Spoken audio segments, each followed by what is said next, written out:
What is up, guys? Now I want to start doing these breakdown videos more, so here is the first official episode of my new breakdown series. I want to break down my games, LCS games, and also your games as well, so stay tuned to the end to find out how you can get your game featured. So let's be honest, teamfighting as an AD carry is not the easiest thing to do. You have to do a lot of damage while staying safe, and it's that balance that will win you games.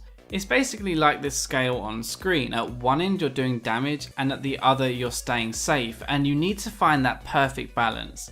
Now if you try to do too much damage, then you'll most likely just die, and if you try to stay too safe, your team is going to die in the meantime. I always summarize it like your job is to do the most amount of damage possible to the highest priority target in range while staying safe, and it's really that you should think about before going into a team fight. So then, to put that into 3 quick and easy points. Number 1, work out what's going to kill you first. Number 2, don't let the things that you've worked out in number 1 actually happen and kill you. And number 3, always attack the closest target unless they're no threat at all, like a support, in which case you just go to the next closest target. So let's jump into our first breakdown then, and this is a pretty early dragon fight which I'm arriving late to. Now Thresh is going to get hooked onto the Janus to start with. I'm going to go for her. I'm going to turn onto the Twitch and then flash out straight away. It kind of looks wasted, but I'll explain it later. Turn around with the culling onto Twitch, and then we're going to get the Irelia and mop that kill up, and that kind of ends the dragon fight. Now jumping back to the start, this is where I have to decide who my focus is going to be, with 3 of the red team and 2 of us. Janet is hooked here and is the easiest target for me to attack, and I can't go for Twitch up here even though I want to, because it puts me in the middle of everyone. The other thing I'm watching for is Xerath's stun from the side up here, so you'll see as I roll this that I actually make sure I'm on the left side of Thresh, so he'll have to block it.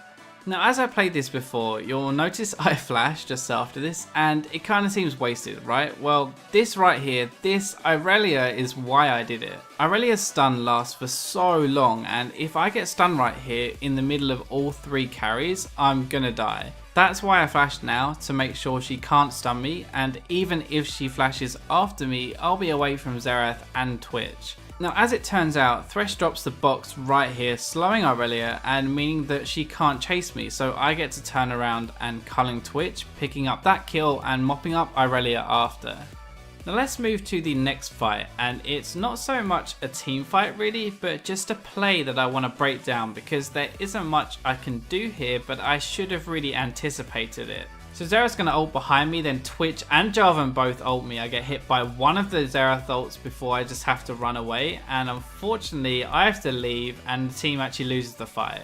Now taking a look at this, the reason I almost die is unfortunate really, because both threats are out of vision. I can't see this Twitch here and I can't see Xerath, so this is where anticipation really comes into play.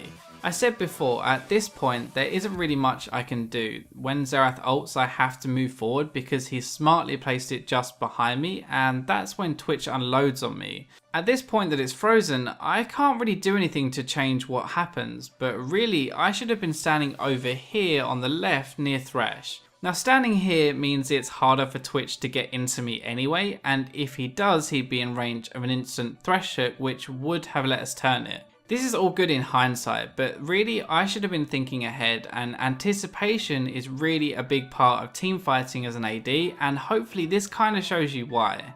Okay, so I hope you guys enjoyed the first episode of this new breakdown series, and I said at the start I'd like to do this for your games too, so if you want to have your game featured, here's how. Just email me the replay, either from LoL replay or Baron replay, to the email address on screen. Try and include a rough time of when it happens and also what elo it's from, and I'll do my best to include it. That's all for now though, so I'll catch you next time.